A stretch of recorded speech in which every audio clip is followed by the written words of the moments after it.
So I've got two speakers.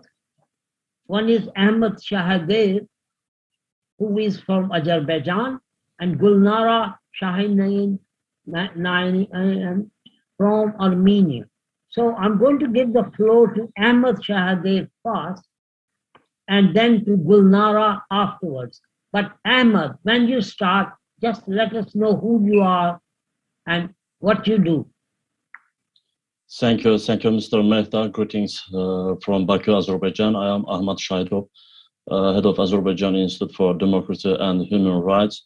We are involving in protecting human rights and building democratic society in my country, in Azerbaijan, as well as recent years we are dealing with peace negotiations with Armenia as well, because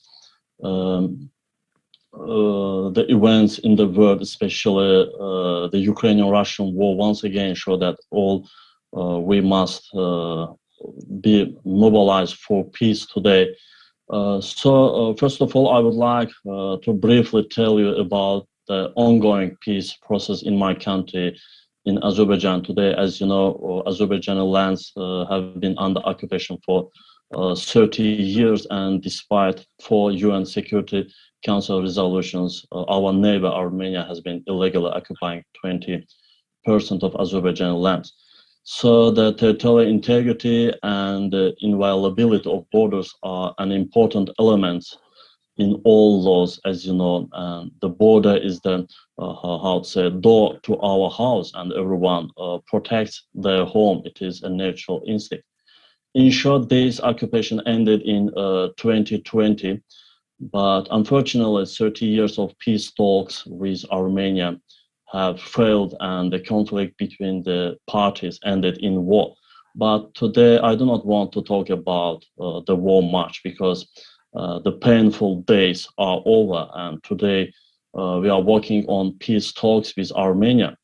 For information, after the 44-day war in 2020, Armenian Prime Minister Nikol Pashinyan and Azerbaijani President Ilham Aliyev met in Moscow and Sochi with the mediation of Russia, and in Brussels with the mediation of the European Union. In particular, the recent meetings can be considered very effective, which were also mediated by the European Union. So today, Azerbaijan and Armenia have agreed on a number of fundamental issues, and the most important of these is to refrain from steps that could threaten each other's territorial integrity, inviolability of state borders, and national security. And both countries are very close to signing a lasting peace agreement based on mutual respect and understanding. And both countries have already formed state commissions which will work in this direction. And Mr. Mehta, in all our conferences, we are talking about ministers of peace. I think these state commissions in Armenia and Azerbaijan is acting as Minister of Peace as well. But I wish in future, both states, both countries will establish official Minister of Peace, because both countries need it.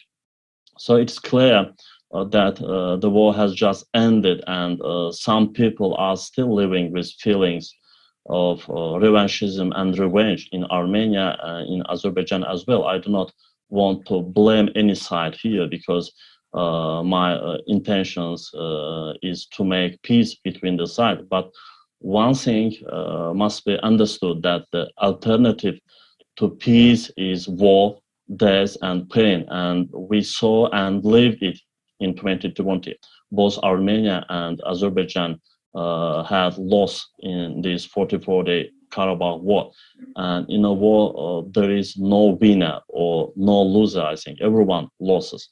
So therefore, I would like a strong peace agreement to be signed between Armenia and Azerbaijan as soon as possible. And again, these two peoples, two nations will have wonderful days together. I'm sure that my Armenian counterpart here beautiful Mrs. Gulnara Shahinyan also saying so, and together we will have a useful exchange of views on what we can do to achieve peace between Armenia and Azerbaijan.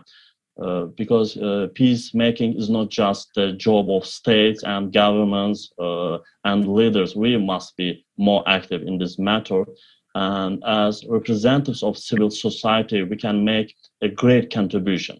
There is work we can do to increase contacts between people of Armenia and Azerbaijan. And also at the end of my speech, I asked Mr. Mehta to organize an additional special conference or discussions to talk and discuss the signing of a peace agreement between Armenia and Azerbaijan and what we can do to strengthen peace in the region. I would like this conference to be a live, face-to-face conference, not in the form of Zoom as today's, because and we can organize this conference maybe in London or maybe in Colombia as well, in the framework of Columbia conferences.